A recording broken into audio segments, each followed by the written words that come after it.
Takže je tu otázka od Zbinka Juroša. Myslíš, že pardubičtí fanoušci odvádejí dobrou práci, nebo by to mohlo byť ešte lepší?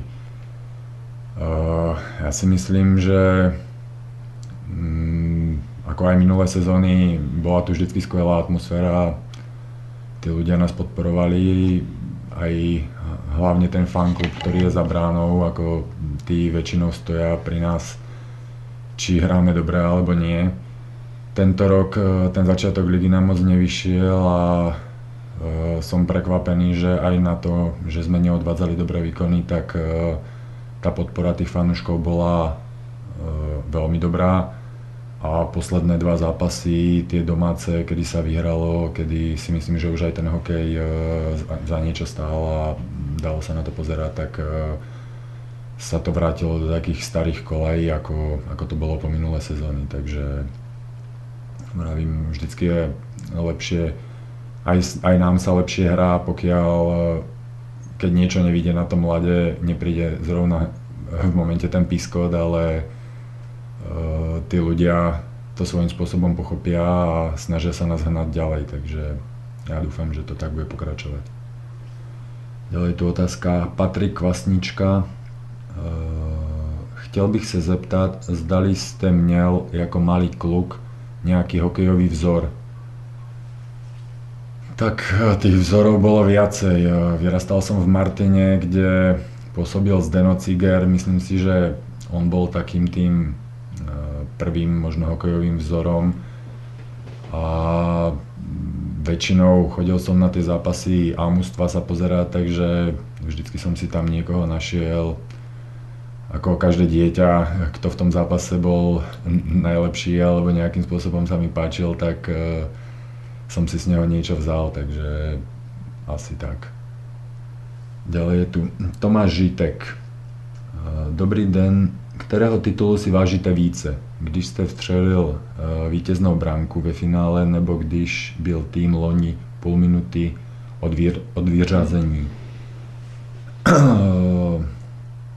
Ono, nedá sa povedať, že si niektorý titul vážim viac alebo menej. Ten, ako vyhrať klubový titul, si myslím, že je práca celoročná, je to veľmi, veľmi veľa driny, nie je to jeden turnaj, ktorý keď náhodou vyjde, vyhrá sa. Je to fakt, ako som povedal, práca počas celej sezóny a v každej tej sezóne sú momenty, kedy sa darí, kedy sa nedarí a každú tú sezónu nejako ten človek prežíva. Takže ten rok 2010 bol to môj prvý titul a vravím, tá radosť bola obrovská, lebo sám som si povedal, že v podstate bolo to také zadozučinenie treba za celú tú kariéru, že sa mi podarilo ten titul vyhrať. Ten minulý rok zase bolo to také neočakávané, pretože myslím si, že do play-off celkovo išlo 8 vyrovnaných mužstiev a nikto nemohol povedať, že tento mužstvo má navrh alebo to. A podľa toho vyzerali vlastne aj tie série s Vítkovicami. Tu boli krásne zápasy a myslím si, že ten 7. zápas domáci bol pomaly ako keby sa vyhral titul. A potom ďalej, ako išli tie série, každý si uvedomoval to, že to bola veľká drina, každý potom playoff pomaly nemal síl na to, aby oslavoval, takže vravím, vážim si ich obidva rovnako. Ondřej Matějček, chtěl bych se zeptat, jaký byl váš největší hokejový zážitek? MS 2002 a zlatá medaile nebo pardubické tituly? Myslím, že niečo podobné som už vlastne odpovedal, akurát tu je to ešte spojené s tými majstrovstvami sveta. Tak vravím, ako dieťa každý myslí na to, že by chcel reprezentovať a treba si zahrať tie majstrovstvá sveta. To, že sme ich vyhrali, to bolo v podstate ako sen. Ako prežiť, vravím, prijal by som to každému, pretože je to síce turnaj, dvojtýždňový turnaj, ale to, čo sa dialo vlastne počas štvrťfinále, semifinále a potom aj finále na Slovensku, kde celá krajina proste tým hokejom žila a hlavne myslím si, že nikto to takisto neočakával, tak bolo úžasné.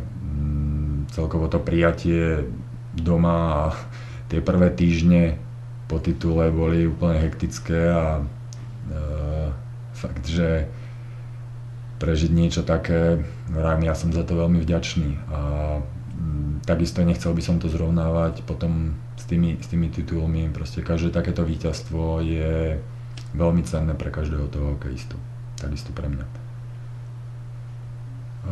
Peter Chalupník, jaký je tvůj nejobľúbenejší soupeř v extralize?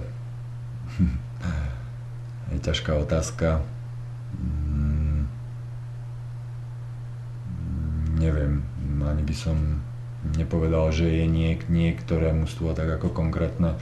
Ako záleží to vždycky od tých zápasov, ako niektorý zápas nám vyložene vyjde, človek si to užije, darí sa hra, fakt, že si užijeme ten hokej, ale nedá sa povedať, že by to bolo konkrétne proti nejakému mužstvu, takže nemám asi nejaký tak vyhradený tým. Ďalej je tu Michael Machek. Zajímalo by mě, jakým způsobem jste se motivoval na zápasy po sérii proher. Tá motivácia, tie celkovo prehry mužstva strašne vníma tá psychika každého toho hráča, takže motivácia po prehratom zápase je tá motivácia veľká, ale vravím, ja sa proste na každý zápas motivujem rovnakým spôsobom, proste snažím sa nejakým spôsobom deň pred zápasom vypnúť od hokeja a potom sa sústrediť v deň zápasu na ten zápas konkrétny.